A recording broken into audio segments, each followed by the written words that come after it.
Ça devrait combien? 26 minutes 17. Ouais, depuis que j'ai remis la carte qui est pas reconnue, ça me refait des trucs comme ça, quoi. Vas-y. Je vais la dégager, c'est pas dur. Ne vous inquiétez pas, je vais en remettre une autre. Oh, puis j'ai chaud avec les lampes, là. C'est vrai qu'il fait chaud, hein. J'ai cuit... Ça fait de la cuisson, on leur dit, il fait chaud là-dedans. Ben, bonjour à tous mes abonnés, aux frères et sœurs et aux amis. Je vous bénis tous, les frères et sœurs, les amis. Mon Rabbi, je te bénis et je te remercie. Voilà. Merci Seigneur.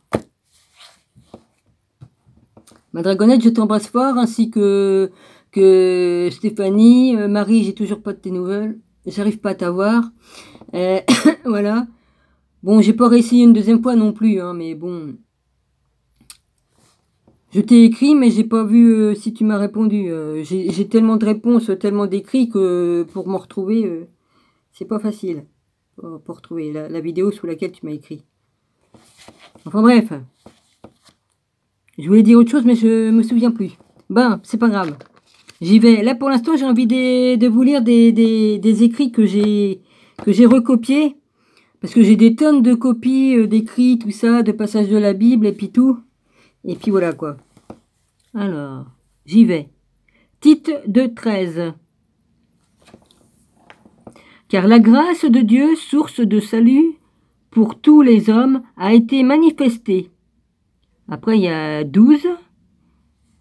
Elle nous enseigne à annoncer à renoncer à l'impiété et au convoi. Au convoitise, ouais, parce que j'écris mal, puis en dessous j'ai mis convoi, et puis comme j'ai vu que j'avais pas cette page, je l'ai réécrit plus loin. Aux convoitises mondaines et à vivre dans le siècle présent selon la sagesse, la justice et la piété. Après c'est le numéro 13. En attendant la bienheureuse espérance et la manifestation de la gloire du grand Dieu et de notre Sauveur Jésus-Christ. Tite 2, 11, 13. Alors, Philippiens 3, 20, 21. 20, c'est numéro 20 alors là, 20. Mais notre citation... Non, c'est pas ça. J'écris comme un cochon, hein, j'y peux rien, hein, je peux plus écrire correctement, donc des moments j'ai du mal à m'en relire. 20. Mais notre cité, le chiffre 20. Mais notre cité à nous est dans les cœurs, d'où nous attendons aussi comme sauveur le Seigneur Jésus-Christ. Après c'est numéro 21. Qui transformera le corps de notre humiliation en le rendant semblable au corps de sa gloire, par le pouvoir qu'il a de s'assujettir toutes choses. Philippiens 3, 20, 21. Apocalypse 3, 10. Parce que tu as gardé la parole de la persévérance en moi, je te garderai aussi à l'heure de la tentation qui va venir sur le monde entier pour éprouver les habitants de la terre. Apocalypse 3, 10. Comprenez que vous ne possédez rien, tout ce qui vous entoure est temporaire, seul l'amour sur votre cœur durera éternellement. Ça, c'est Jésus qui le dit. Corinthiens 15, 51, 52. 50. Ce que je dis, frère, c'est que la haine et le sang ne peuvent hériter le royaume.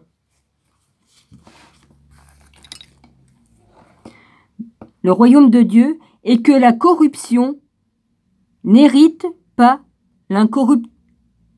l'incorruptibilité ou bilité. Je sais pas, j'ai écrit comme un cochon, j'ai fait un L, mais ça se trouve c'est un B qu'il fallait mettre.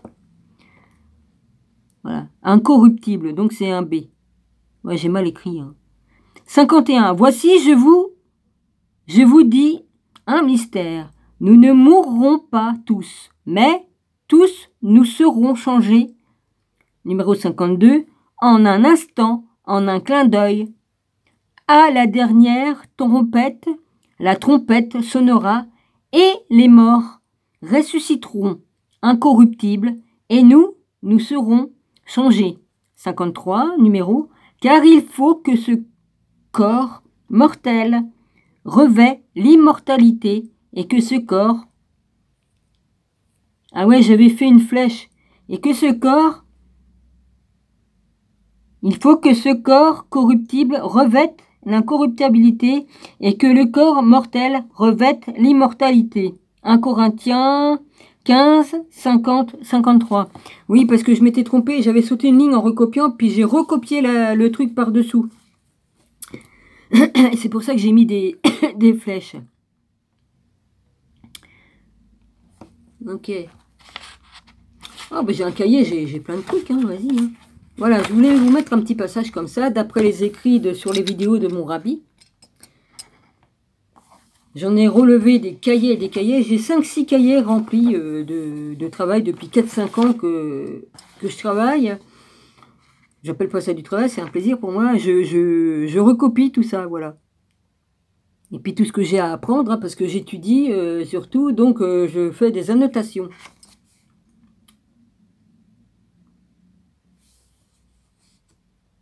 Voilà. Alors ça, bah non. Et j'ai pas fini, hein, parce que j'ai encore des trucs à recopier que j'avais mis en mémoire dans mon téléphone. Donc il faut que je les recopie, comme ça je pourrai les enlever, ça me fera de la place sur mon téléphone et ils seront dans mon cahier. Et puis voilà. Si, j'aimerais bien écrire un livre. Ça me démange d'en écrire un. Bah de toute façon, si j'ai envie de le faire, je le fais. C'est tout.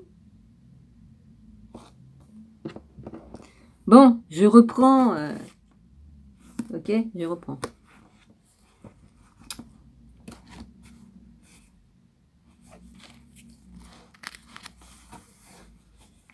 Alors. Oh, merci pour ceux qui se sont abonnés sur mon ancienne chaîne.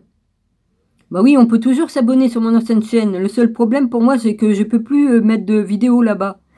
Voilà, et je peux faire venir mes vidéos sur ma chaîne que j'ai là, en les mettant dans une playlist, mes vidéos de mon ancienne chaîne, mais je ne peux plus rien faire du tout. Voilà. À part ça, sinon je peux aller écrire là-bas, et puis vous discuter. Je peux toujours discuter avec les abonnés. J'en ai 73 là-bas. 73, 74, 75, je dois en avoir 75. Oui, parce qu'il y en a qui se sont ajoutés.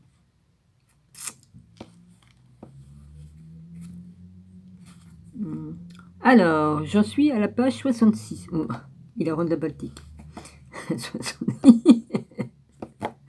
Faut bien tomber sur une page, hein, de toute façon. Hein.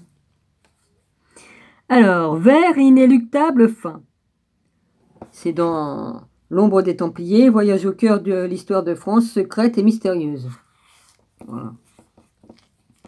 La lettre du roi joue sur l'émotion, une chose tout à fait inhumaine, bien plus étrangère à toute l'humanité, a grâce au rapport de plusieurs personnes dignes de foi, retentit à nos oreilles. Sorifie Philippe le Bel.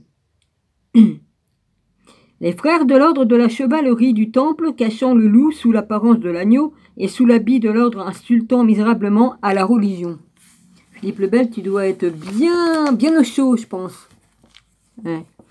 De notre foi, sont accusés par le roi de rogner le Christ et de se livrer à des rites obscènes. Au regard de ces faits, le roi ordonne une enquête générale qui implique l'arrestation immédiate de tous les membres du dit ordre, sans exception aucune. Ah, il brûle en enfer, hein, ça, il est en enfer, le Bel. En fin de compte, il se faisait appeler Philippe le Bel, mais il devait pas être si beau que ça, je crois. Hein. De toute façon, même s'il était le plus bel homme du monde, dedans, il était pourri. Hein. Je dis ce qui est. Parce que pour massacrer des innocents...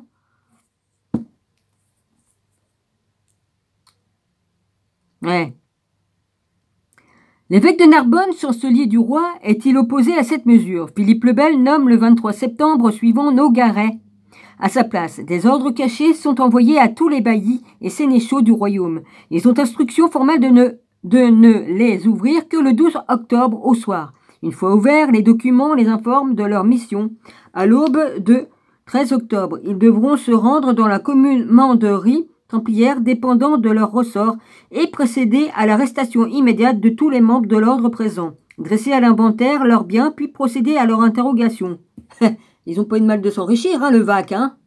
Hein? assassiné tout le monde puis a volé toute leur fortune, évidemment. Ils sont devenus les plus riches du monde, la plus grosse, banque. Je vais aller trop vite. Hein, la plus grosse banque. C'est facile, hein. Puis là, qu'est-ce qu'ils sont en train de faire, là? Hein? Ils sont en train de s'enrichir sur le dos de nous. Les petits, là, hein? Ah, c'est sur nous qui se sont enrichis depuis des millénaires, hein. Nous, on travaille, vas-y. Hein? Ils ramassent les sous. Ils nous font payer des impôts. Ils nous font payer comment on appelle ça? Oui, bah, il y a aussi une sorte... Merde, comment on appelle ça? Oui, comme tu achètes des courses dessus, il y en a des trucs à payer, là. Normalement, c'est pas normal, c'est comme si tu payes 2 fois le produit, non mais oh.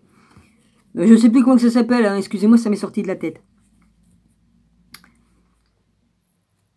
Eux, ils payent pas d'adjo, ils payent pas d'impôts, ils payent pas les trucs que je viens de vous dire, là, mais que je me rappelle pas le nom. Ils payent rien, ils ont tout gratis.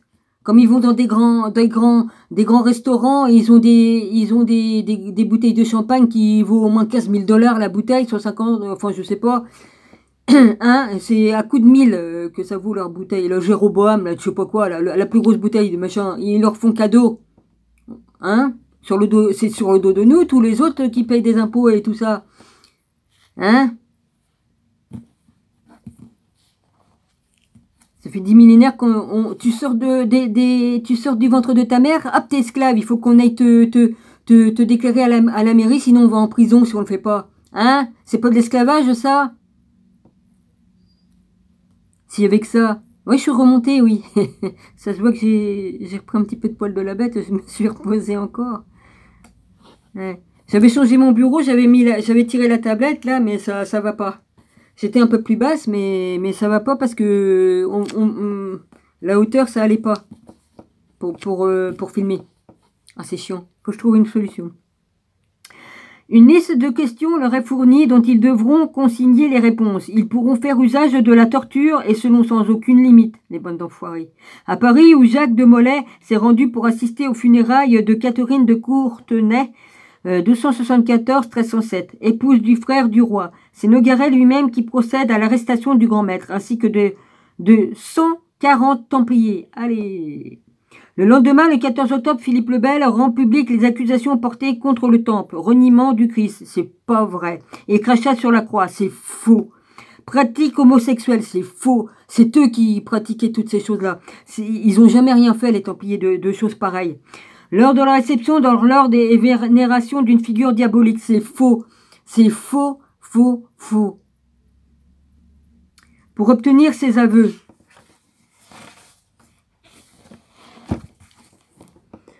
agents royaux multiplient les tourments tortures.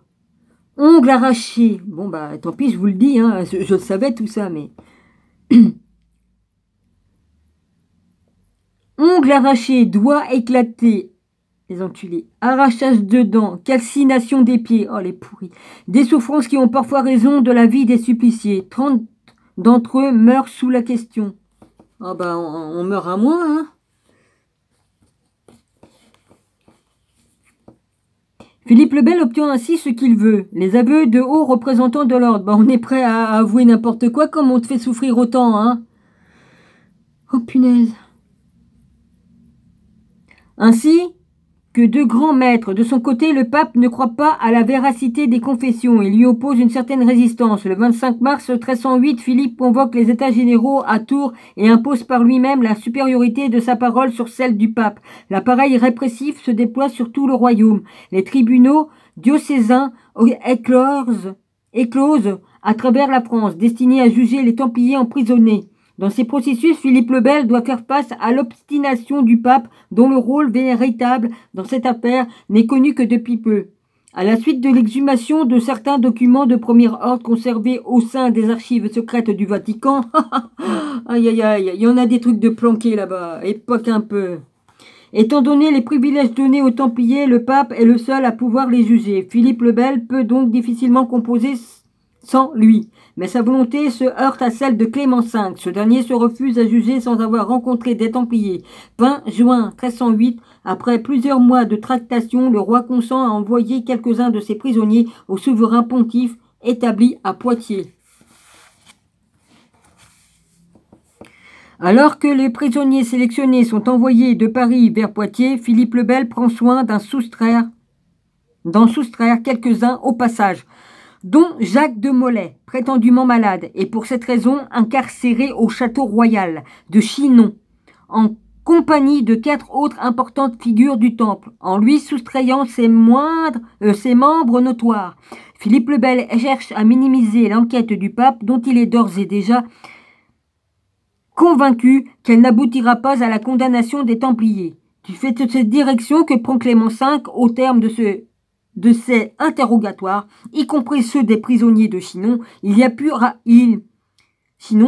a pu approcher, il lève tout soupçon d'hérésie sur les Templiers. Du reniement de la croix, des blasphèmes, des baisers obscènes, le pape ne pense pas en effet qu'il soit l'expression d'une foi déviante. Tous appartiennent pour lui à un rite d'initiation à la vie militaire, rite en partie calqué sur ce quoi pouvaient être confrontés les Templiers, faits prisonniers par les musulmans en Terre Sainte. En se soumettant à cet acte contraire à leur morale, les nouveaux Templiers témoignaient de leur aptitude à se renier eux-mêmes, pour servir la cause supérieure de l'ordre, et par-delà celui-ci de Dieu, une sorte d'application pratique de la devise du temple. Non nobis, domine sid, nomini tuo da gloriam. Non pour nous, Seigneur, mais en votre nom et pour votre gloire. À ce sujet, la comparaison entre les interrogatoires menés sous l'impulsion de Philippe le Bel et ceux dirigés par le pape est fort significatif. Les hommes du roi ne questionnent les Templiers que sur les actes qui leur sont reprochés, leurs gestes sacrilèges.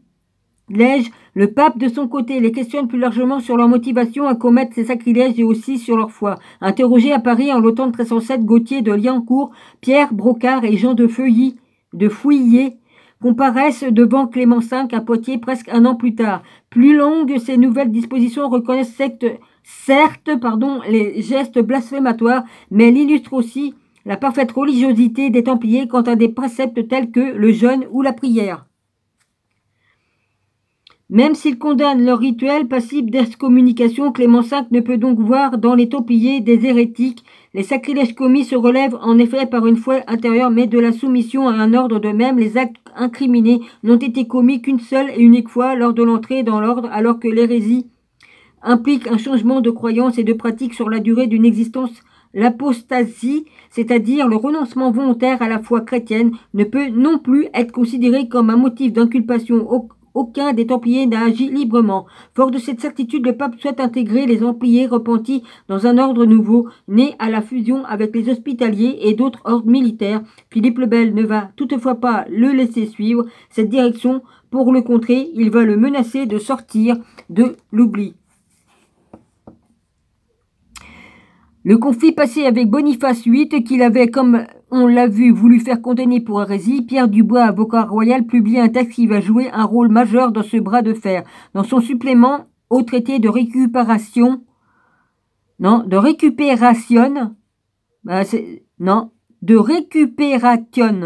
excusez-moi, c'est ça qui est marqué.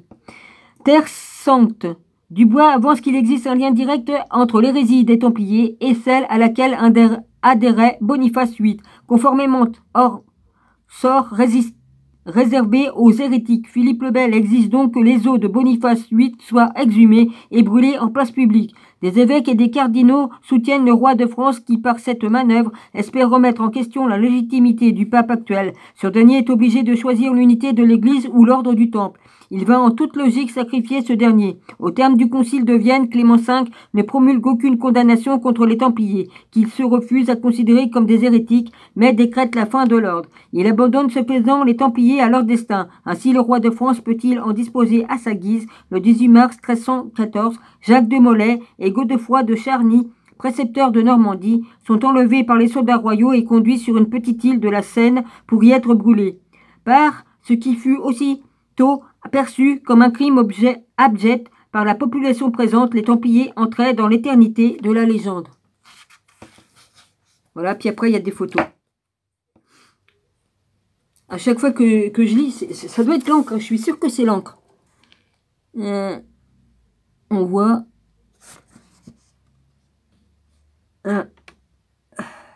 voilà. En faisant un arrêt sur image, vous pouvez faire, avec le smartphone, on peut grossir les lettres et puis tout ça. On peut faire... on peut grossir et lire ce qu'il y a. C'est pas facile pour moi, hein, je fais comme je peux.